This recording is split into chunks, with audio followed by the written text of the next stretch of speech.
भारत उदांस्रि जानायनि सिगाङाव गुरुदेव कालीचरण ब्रह्मआ जोंनि हारिखौ राजखान्थि फारसे, समाजखान्थि फारसे, धोरोमनि फारसे, सोलोंथाइनि फारसे सांग्रांथि लाबोनो थाखाय बिथाङा मोनसे जांख्रिखांनाय एबा मोनसे हारिखौ खौसेथि खालामनानै सांग्रांथि लाबोनायनि हाबाफारिखौ जागायजेनोमोन।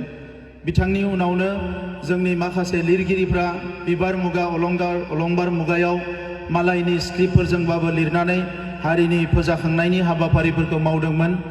बिनि उनाव फैनानै एबसु बर' थुनलाइ आफादनि जोनोम 1952 मायथाइयाव, बिनि उनाव फैनानै दुलाराय बर' फरायसा आफाद आरो PTCनि जोनोम।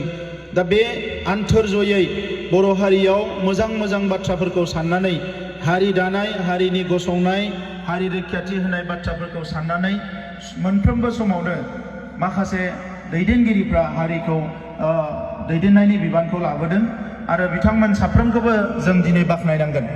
बर' थुनलाइ आफादाव सनाराम थाउसेन जय भद्र हागजेर सानै सुबुङा आफादगिरि नेहाथारि जाजेननानै जोंनि राव थुनलाइखौ, जोंनि हारिमुखौ अर्गेनाइज खालामनो थाखाय बिथांमोना खामानि मावजेनदोंमोन। एबसु आरो PTCनि बोसोरसेयावनो जोनोम जादोंमोन आरो बिनि गुबै थांखिया जाबाय राजखान्थि मोनथाय।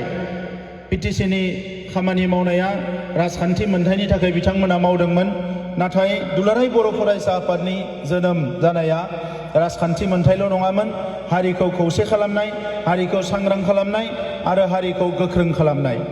दा बेखौनो फैनानै बड'फा उपेन्द्रनाथ ब्रह्मआ जेला एबसुनि आफादगिरि जायो, बिथाङा बेखौ आरोबाव थख'यै जोंनो बिथाङा होलांदों। जे बिथाङा बुंदोंमोन बुरलुंबुथुरनि साहा सेरफाङाव मोनसे आलादा रायजो सोरजिनांगो बड'लेण्ड मुङै, खोला सेरफाङाव नीलाचल हिल काउन्सिल सोरजिनांगो आरो लोगोसे कार्बि आंलंआव थानाय बर' फिसाफ्रा हाजोआरि ट्राइबेल मोनथायखौ मोननांगौ। दा दिनै जोङो नायोब्ला नुयो जे बुरलुंबुथुरनि साहा सेरफाङाव जोङो आलादा रायजो मोनाखै, नाथाय BSc BTCनि उनाव दायो BTR मोनबाय। आरो बिथांमोननि जे सिमांमोन संकसनिफ्राय सदियासिम जोंनि आलादा रायजोआ जानांगौ, दिनै संकसनिफ्राय सदियासिम आलादा रायजोआ जायाखैब्लाबो बियो लखिमपुर जिल्लानि सिमुलुगुरिसिम जोङो बिनि सिमाखौ नारनो हाजेनबाय। दा बेखौ जोङो जुदि साननाय बायदियै सिमुलुगुरिसिम जोंनि सिमाखौ नारनानै बेवहाय जोंनि जिखिनि कन्टिगिउवास जोंजों नांजाबना थानाय जोंनि गामिफोरखौ सोसनजोबनो हायोब्ला दिनै जोंनि सिमाया गिदिर जागोन। ओरैनोबो आसामखौ नागारनानै, त्रिपुराखौ नागारनानै सा सानजा भारताव जेसेबां रायजो दङ बयनिख्रुइ जोंनि काउन्सिलनि सुबुं अनजिमायानो बांसिन। दा बे हिसाबै जोंहा आरोबाव लामा हान्थिनांगौ दङ, मानोना मोनसे समाव आलादा रायजोआ जाहैगोन। बै समसिम दुलाराय बर' फरायसा आफाद आरो बर'नि बागै सानग्रा साफ्रोमबो सांग्रां सुबुङा जोङो खामानि मावलांबाय थानांगोन। बियो गोजान लामा थाबायनांगोन। नैथियाव जाबाय नीलाचल हिल्स, जायखौनिखि दिनै बर' कसारि काउन्सिल जों मोननो हाबाय। बर' माहारियानो मोनसे माहारि, मोनसे रायजोआव जोङो दिनै मोननै काउन्सिल मोननो हाबाय। दा बे बर' कसारि काउन्सिलनि गेजेरजों BTRनि बाहेरायाव थानाय गासैबो बर' फिसाफोरखौ राजखान्थि भाबे जोङो सांग्रां खालामनाय, बिथांमोननो माखासे डेभेलपमेन्ट लाबोनाय, बिथांमोनखौ अर्गेनाइज खालामनाय, बे हाबाफारिफोरखौ 2020 मायथाइनि गोरोबथानि गेजेरजों लाबोनो हाबाय। दायो कार्बि आंलंनि ST हिल्सनि थाखाय जों बयबो नांगासिनो दङ, बियो दिनै नङा गाबोन जानांगोन। दा बे गोलाव जि सोमावसारनाय, बेवहाय बयनिबो थै आरो गोलोमदै दङ मानगोनां रायजो राजा नोंथांमोन।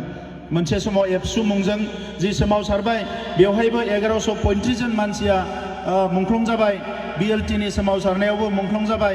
NDPनि सोमावसारनायावबो गोबां मानसिया दिनै मुंख्लं जाबाय। दा बे गासैखौबो नायनानै आथिखालाव जोङो सोमावसारगिरिफ्रानो सरकाराव फैनायलाय बे मोनफ्रोमबो बाथ्राफोरखौ बोरैहाय मोगथाङाव महर होनो हायो, बिनि थाखाय जोङो नारा नाथा नाजागासिनो दङ। जोङो नुनो मोनो मोनसे गोरोबथाया जाफुंसार महर मोननो 30-40 बोसोर नांदों, नाथाय जोंनि गोरोबथानि माखासे क्ल'जआ इतिमध्य इमप्लिमेन्ट जाबाय आरो माखासेया जायाखै, बेखौ जों नाजागासिनो दङ। NDPनि रन्जन दैमारि बिथांजों लोगोसे माखासेया जेलाव दङ, बिथांमोनखौ बरननो थाखाय जोङो नारा नाथा नाजागासिनो दङ। आं मिजिंथियो खम समनि गेजेरावनो जोङो बिथांमोनखौबो जेलनिफ्राय बरननो हागोन। जिखिनि केस दङ बेखौ उइथड्र खालामनो थाखाय जोङो नाजागासिनो दङ, उकिलफोरजों जोङो एनिटाइम सावरायगासिनो दङ, बेखौबो जोङो हागोन होननानै मिजिंथिदों। दा बेजों लोगोसे दिनैनि समाव एकर्ड इमप्लिमेन्टेसन जानो थाङोब्ला एकर्ड इमप्लिमेन्टेसना जाजोबोब्ला जिखिनि फसंथानफोर जोङो गायसननो लादोंमोन बियो जोंनि ओनसोलखौ रायजो नङाब्लाबो गुबुन गुबुन जौगानाय ओनसोल बायदियैनो एखे लेभेलावनो लांनो थाखाय माखासे फसंथान बेवहाय लिरनाय दङ। दा बे फसंथानफोरखौ जोङो गायसननो थाखाय देग्लाय बोसोरनिफ्राय आखायाव लागोन। माखासेया अलरेडि एप्रुभ जाबाय, माखासेया एप्रुभ जानायनि लामायाव, आरो बेखौ मोनसेनि उनाव मोनसे जोङो मावफुंनो थाखाय आखायाव लादों। दिनै आं नोंथांमोननि सिगाङाव जोङो मोननैसो बाथ्राखौ बुंनो सानदों।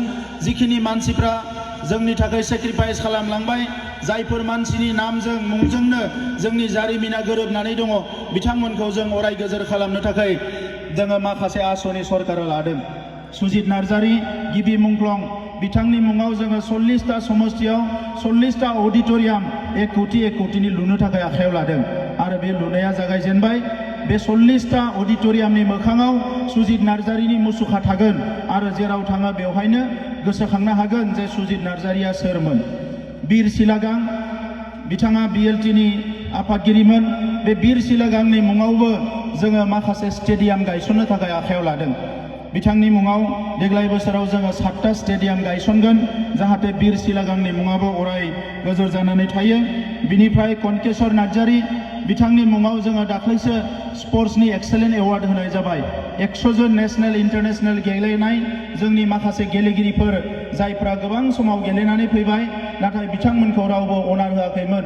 बिथांमोननो दाख्लै बावैसो जोङो 1 लाख थाखा होनानै सरकारनिफ्राय 100 जननो जोङो कनकेश्वर नार्जारी बिथांनि मुङाव जोङो एक्सेलेन्ट एवार्ड होनाय जादों। बिनेश्वर ब्रह्म बर' थुनलाइ आफादनि आफादगिरिमोन। बिथांनि मुङाव 420 नलेज सेन्टार गायसननो थाखाय जोंनि सरकारा आखायाव लादों आरो 200आ अलरेडि सेंसन जाबाय आरो देग्लाय बोसोरनिफ्राय बे नलेज सेन्टारखौ गायसननाय जागोन।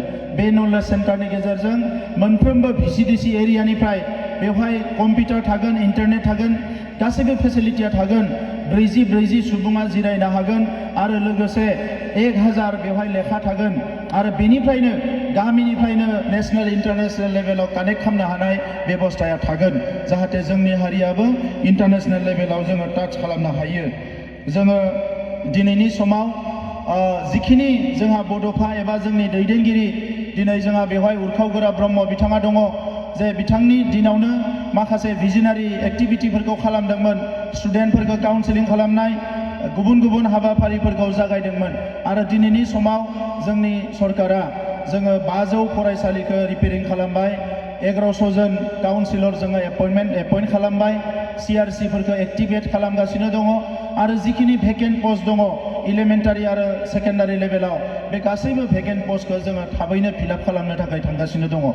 दा बेवहाय जेंनाया गोबां दङमोन, लासै लासैनो सुस्रांजानायनि लामायाव, आरो आं मिजिंथिदों खम समनि गेजेरावनो बे जेंनाफोरखौ सुस्रांनो हागोन। 5000 फरायसालिनि गेजेराव गोबां फरायसालिनि थासारियानो गाज्रिथारमोन, नाथाय बे फरायसालिफोरखौ जोङो दिनै लासै लासैनो फाहामनो हमबाय।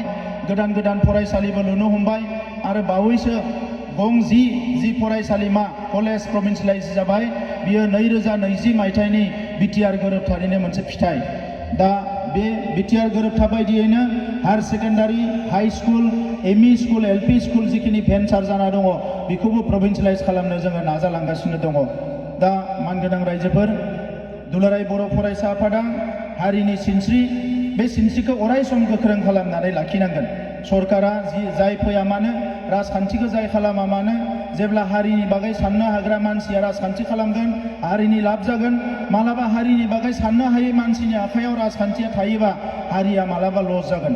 नाथाय दिनै बे 2-3 जेनेरेशना रेभुलुसन खालामलांनायनि उनाव आं मिजिंथियो जायहानो फैया मानो बियो बर' हारिनि जांख्रिखांनाय, बर' हारिनि सेक्रिफाइसखौ बावनाय नङा आरो हारिखौ दैदेनलांबाय थागोन। दा नैबे समाव जोङो मुलुगनां थाखोआव थांनो थाखाय प्रिपारेसन खालामनांगोन। जोङो इन्टारनेशनेल थाखोनि डुरान्ड काप फुटबल खुंबाय। दा बेवहाय नुनो मोनदों जोंनि लाइमोनफ्रा, जोंनि सेंग्राफ्रा जोबोद मोजां प्रदर्शन खालामदों, डेमनस्ट्रेसन खालामनो हादों। दिनै हारिमुनि बिथिङाव जोङो दावगालांगासिनो दङ आरो सोलोंथाइनि बिथिङाव थांनाय बोसोराव जोंनि ओनसोलनिफ्राय सा 25 ACS पास खालामनो हादों APSC।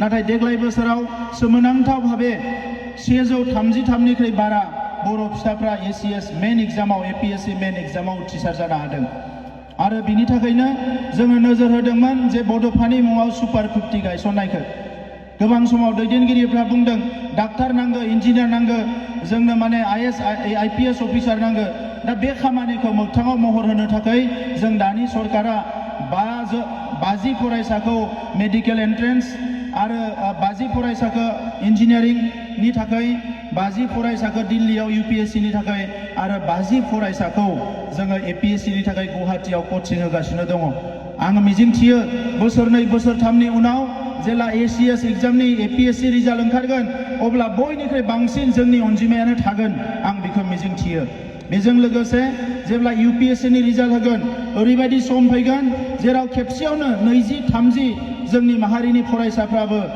UPSC पास खालामनो हागोन बेबायदि थासारि फैगासिनो दङ जोङो गासैबो डाटाफोरखौ नायदों हिसाबै भारतनि जेसेबां टप इउनिभार्सिटि दङ बेवहाय जोंनि फरायसाफ्रा दंहैयो रिसार्च स्कलारफ्रा दंहैयो नंखायनो दिनैनि समा जोंनि थाखाय जोबोद मोजां सम जोङो जे 30-40 बोसोर जे सेक्रिफाइस खालामबाय मोनसे आनसार्टेनिटिनि गेजेरजों फैबाय दिनै स्टेबल जानाय लोगो लोगोनो बे थासारिखौ जोङो मोनफुंनो हादों दा बिनिखायनो मानगोनां रायजोफोर आं गोलाव बाथ्रा बुंला गोबां आलासि दङ नोंथांमोना दिनै बेवहाय बयबो गोसो गुदुङै फैनानै दुलाराय बर' फरायसा आफादखौ थुलुंगा होनो बाहागो लाफायनो थाखाय आङो साबायखर बावबाय इयुनावबो बे थाबाय थागोन आं बेखौ मिजिंथिदों कसुगाव ओनसोलनि मोनसे देरसिन जेंना हानि जेंना दङमोन बे हानि जेंनाखौ सुस्रांनो थाखाय फैगौ 17 अक्ट'आव 10,000निख्रुइ बांसिन न'खरनो हानि पाट्टा राननाय जागोन 17 खालि 10,000 मानसिनो हानि पाट्टा होनाय जागोन आरो थांनाय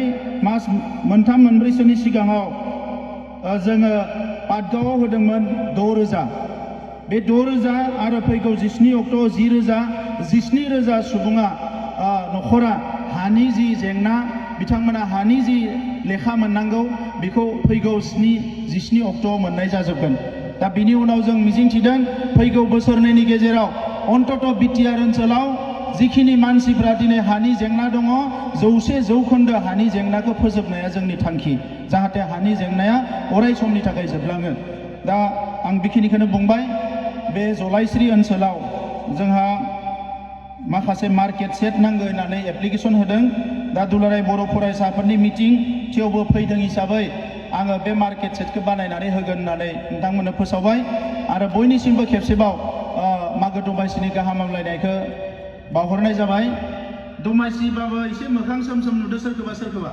दुखु जादों नामा रायजोफोर जायाखै 10,000 हा मोनगोन दा खनसे स्ल'गान हो बयबो जै बर' हारिनि एसे गोसा होनांगोन जै बर' हारिनि थेंक इउ